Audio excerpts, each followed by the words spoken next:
you know what? All this talk about saving up for the next generation, I think is just so absurd, isn't it? You are not even taking care of the current generation. You cannot even ensure that Singaporeans can reproduce themselves, and yet you want to go and save up for future generation. What rubbish are you talking about? And that is why I have said, and I have no qualms about saying this. Any future non-PAP government must seriously look into giving free education for every Singaporean child.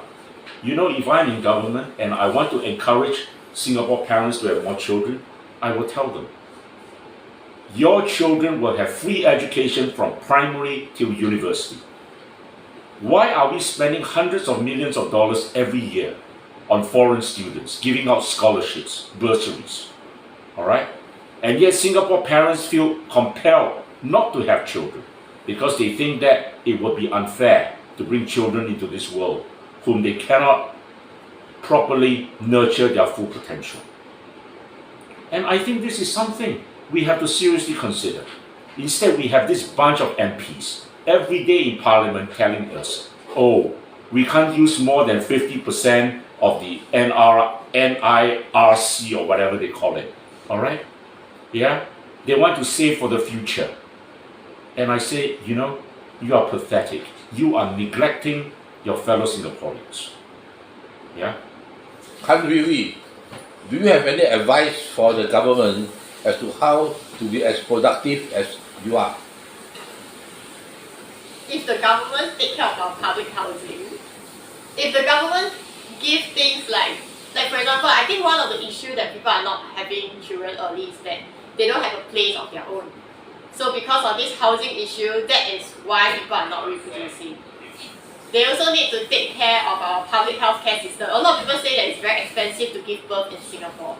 And a lot of people say that they don't dare to give birth in our so-called restructured hospital. There is no public hospital in Singapore because the Singapore government portray themselves as someone who has universal health care in Singapore, taking care of the Singapore citizen to the international world. Yeah. So the thing is, in Singapore we have restructured hospital, which is a combination of our public hospital and private hospital. And many times you have to pay extra money, additional money, and switch to private system in order to get proper health care, which is why people are very scared of giving birth in Singapore. Then there is also a lot of people, they need to take care of their retired parents because the Singapore government doesn't take care of our CPF. The government doesn't return the money back to the people at the age of 55 as promised. They keep pushing the goalpost further and further away. Therefore, people have to take care of their aged parents, so they also don't reproduce early because they don't have the money to take care of their newborns. You know, it's ridiculous. Let me add to what Hui Hui just said. You know, inflation is what today? 6%? And so when your money in the CPF sits there earning 2.5, you're losing money every single year, aren't you? All right? That is something that any responsible government should look at. You know, I don't know how long the interest rate has been at 2.5%, probably more than 20 years, 22 years, 24 years. You know, under this PAP, government is static. All right? They have not evolved. And very soon, my friends, they will go extinct like the dinosaur.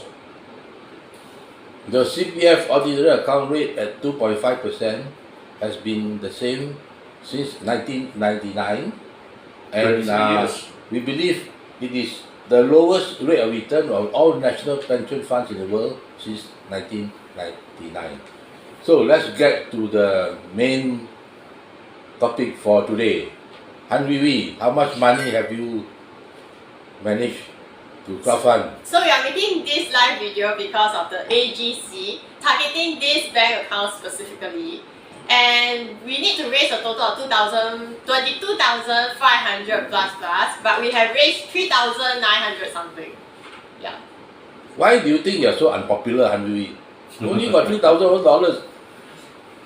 Well, because this time round we started this fundraising, and this is at a period of time whereby GST has increased to 8%, and a lot of people are feeling the pinch to their pocket.